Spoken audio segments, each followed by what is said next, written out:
I'm Lynn Whitfield, and you are now watching That Grape Juice.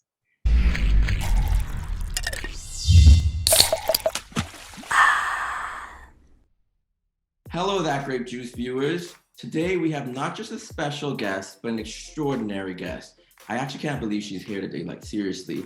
This actress has graced many screens and stages for decades. That's right, decades.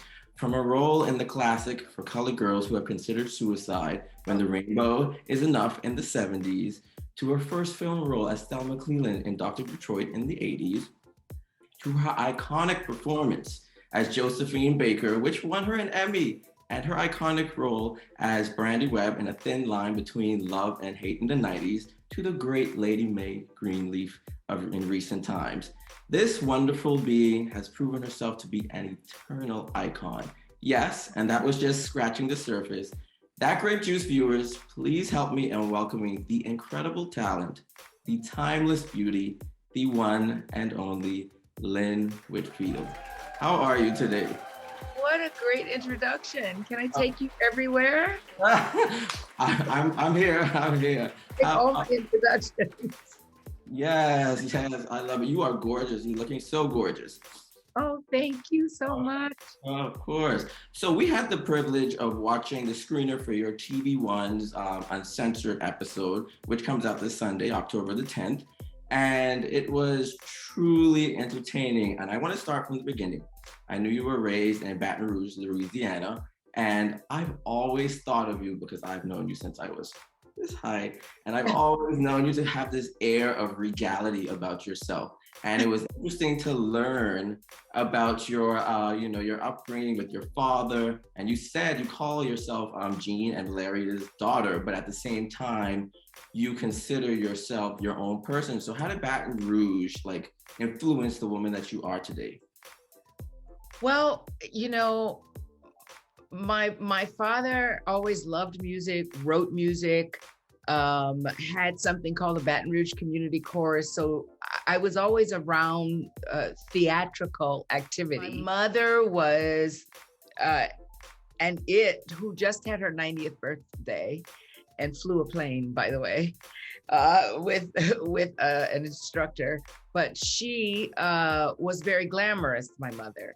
So, and my grandfather, who was just one of the, I'd say, cornerstones of the Baton Rouge community as one of the early physicians with hospital rights,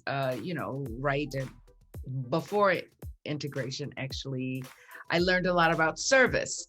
So between the service, the show business, the glamour, Baton Rouge informed me, the people around me informed me of a lot. Also, in the South, people get this, it's true.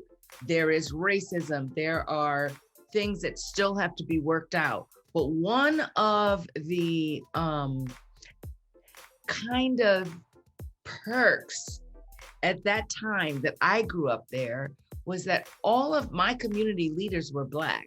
Right. All of the Indian chiefs were Black people, the lawyers, the doctors, the teachers, so I was constantly reinforced by my own community, on all those levels, service, entertainment, because we had to have our own, glamour, because my mother would not ever show up and not pull together. So yeah, for me, it was an advantage to grow up in a small town in the South with land under my feet and people that I could look at and be proud of. Right. And I see that definitely has fallen upon yourself, that you don't show up anywhere without looking pulled together yourself. But I try. It's not always easy, but I try. I think that if people are going to see you and take the time to take you in, it's not that you have to be dressed up. It's just, be a delight of some sort. Yes, I completely agree. Now, Baton Rouge took you to Howard University. Now, I know a handful of Howard Bisons, and you all have an incredible amount of pride. So how did your time there nurture your desire to become an actress? Well, I already knew. I knew I wanted to be an actress from the time I was 5 years old. So there was no doubt about it, that is what I was going to do. Going into Howard University at the time that I did, it was a renaissance of the arts going on in Washington, D.C. The D.C. Black Repertory Theater, which was a sister company to the Negro Ensemble Company in New York. Robert Hooke started that. They're honoring me next week, by the way. I'm so Congratulations. Several of the alumna, so Donny Hathaway and Roberta Flack had gone through the music department of Howard University. Debbie Allen and Felicia had gone through the drama department. Great painters from Howard were making huge strides. Experimental theater was happening, and I was a part of that at the Rep. So there was this renaissance going on in Washington, and it was like paintings, the guys in the platform shoes and the bell bottoms and the afros and the braids, and I personally, am afraid of needles, so I didn't have all of the, piercings and all of that. But yeah, it was just happening. There was an excitement in the air. So that really influenced me. And where I had come from Baton Rouge, and it was, more traditional and proper. Yeah. When I got to DC, it was like, okay, you got to do your work, but there were no rules. The rules were different. And so it became more about being my authentic self and discovering who my authentic self was, because I didn't know. It helped to make my authentic self, Right. So I'm listening to you, and you said you already knew that you wanted to be an actress, and you started on Broadway, but you ended up in film and television. So was that always a part of the trajectory, or was it like one opportunity led to another? Well, I started in theater, and it was, off Broadway and the International Company for Colored Girls, which took me to Australia and London, and then to the Huntington Hartford. But yes, I would watch old movies with my grandmother, as I share in the episode of Uncensored that I'm in, but I would watch with her, and I would see, like Marilyn Monroe just be so sexy and so funny. And I would see, Betty Davis and all of her drama, and Katharine Hepburn with all of her, and Ruby Dee doing, being like a little, cafe au lait doll, and Lena Horne and Diane Carroll. And I just said, okay, this is it. I get to make people laugh and cry. I get to be glamorous. I get to be, rejected, dejected. I get to, you can transport people into the human experience. And so I just knew that I wanted to do it. That's it. And I think that maybe I just felt like I was destined to do it, that there was something deposited in me. I now know from God, then I wasn't thinking that deeply. It was just, I was like, I have to do it. I was just chomping at the bit to share what I felt inside of me with audiences.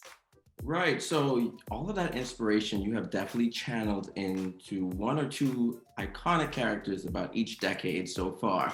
Is there one character that you've played that resonates with you more than the rest? Well, no, I protect the women that I play like they're my very best friend, like they're my girlfriend, and you're not gonna mess with her. You're gonna understand her. I accept the good, the bad, the ugly, the beauty of them all, because I think that humanity is infinitely imperfect. And we are born and we're probably pretty perfect at that point. We don't know, haven't established any bad habits, but through socialization and our experiences, we become who we are. And usually those are human beings are very complex, textured, flawed. And so of course I fell in love with Josephine Baker. I mean, I loved Josephine Baker before I played her. I mean, I looked up to her iconic, trailblazing personage on this earth, and said, my God, she was how you could dance topless in bananas and gain the respect of the entire world. Right. Like right now, I mean, because she didn't do it like she was a stripper. She did it like she was Eve in the Garden of Eve. Like, I just love myself. I just love it. And you love it too. That kind of thing. I mean, how could I not really love the woman that I played in Silverado, somebody trying to make it in the wild, wild West, and Dr. Detroit, Thelma. It was like, of course I love her. And I got to dance with James Brown. I mean, what else could you, what do you want?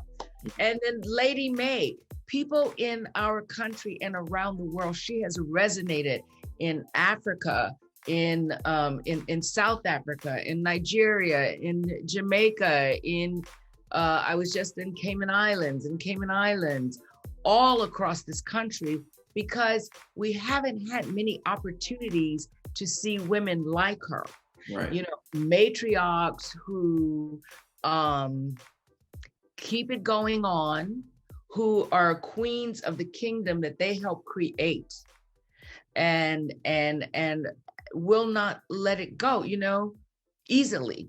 Mm-hmm. So I love all of them. You see, I could go on and on about each and every one of them. Sophie and the Moonhanger, where I played my first maid. I mean, it was a beautiful love story, and she was standing up for herself and grabbing the ring of life and saying, yes, I can have a chance to raise my children and be in love, and no, I'm not going to stand for working for a Grand Master of the Ku Klux Klan.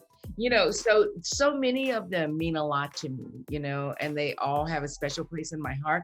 But of course, Brandy Webb, you can't just go stepping on somebody's feelings, right. And expect it not to.